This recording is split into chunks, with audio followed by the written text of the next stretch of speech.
Hola, vamos a realizar un análisis factorial a este instrumento. Tenemos 10 ítems y además ha sido aplicado a 36 individuos. Vamos a analizar reducción de dimensiones, factor. Selecciono todas las variables que deseo analizar. En descriptivos voy a seleccionar la prueba KMO, prueba de esfericidad de Bartlett. Extracción, gráfico de sedimentación. En rotación, Varimax, gráfico de saturaciones. Y en opción voy a ordenar por tamaño. Aceptar. El software lo primero que me extrae es la tablita prueba de KMO o esfericidad de Bartlett. Esta prueba de esfericidad contrasta la hipótesis nula de que la matriz de correlaciones observadas es en realidad una matriz de identidad. Hay que tener en cuenta también que el estadístico de Bartlett se distribuye aproximadamente según un modelo de probabilidad de chi cuadrado y es una transformación del determinante de la matriz de correlación. Ojo, si el nivel de significancia es mayor al 0.05, no podemos rechazar entonces la hipótesis nula de esfericidad y consecuentemente no podemos asegurar que el modelo factorial sea adecuado para explicar los datos. Acuérdense que nuestra hipótesis nula se parte de que la matriz de correlaciones observadas es en realidad la matriz de identidad. Entonces tengo que probar esa hipótesis nula. Luego voy a trabajar con las comunalidades. La comunalidad de una variable es la proporción de varianza que puede ser explicada por el modelo factorial. Estudiando las comunalidades de la expresión podemos valorar cuál de las variables son peor explicadas por el modelo. Y ahí podemos observar que personajes principales es la peor explicada. Vámonos con la tabla varianza total explicada. En esta tabla podemos observar que se puede explicar hasta 3 factores o componentes. El primer factor está explicando al 36.2% si cuento con 2 factores o 2 componentes, o a veces se trabaja con lo que se llaman las dimensiones, 62.1, y si yo tengo 3 dimensiones o factores, el 74.85.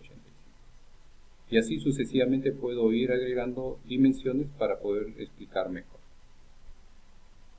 Esto lo podemos observar en nuestra gráfica de sedimentación. Sirve para determinar el número óptimo de factores o dimensiones. Consiste simplemente en una representación gráfica de tamaño de los autovalores.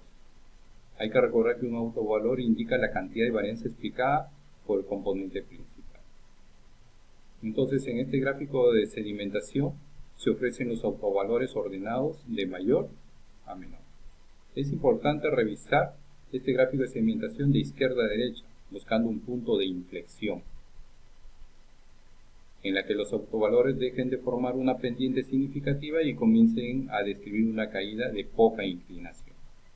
Entonces aquí podemos observar que este es el codo, en donde ya empieza una pendiente poco significativa.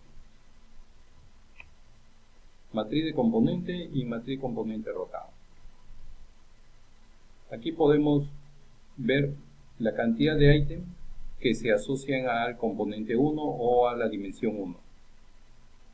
Tenemos 1, 2, 3, 4, 5, 6 ítems para el componente 1, para el componente 2, ya este acá es bajo, pero acá está más alto, tenemos 1, 2, 3, todavía sigue siendo alto acá en el componente 2, y para el componente 3 solamente queda una única variable. Pero esto lo podemos observar mejor en la matriz de componente rotado. Aquí ya se arregló. Fíjate, para el primer componente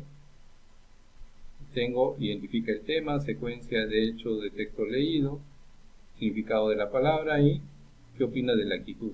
Todos estos ítems estaban conformando una dimensión o un factor. Mientras que en el factor 2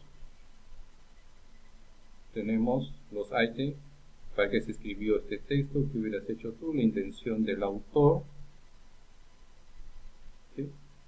Y para componente 3, o factor 3 o dimensión 3, estarían estos últimos 6. ¿Por qué las niñas y los niños del texto? Dedicación de los niños, personajes principales. Entonces, de esta forma, hemos podido asociar los ítems de acuerdo a cada una de las dimensiones. Muchas gracias, espero que este tutorial les haya servido de ayuda. Nos estaremos viendo en otros tutoriales donde estaremos explicando a detalle cada uno de los pasos del análisis factorial.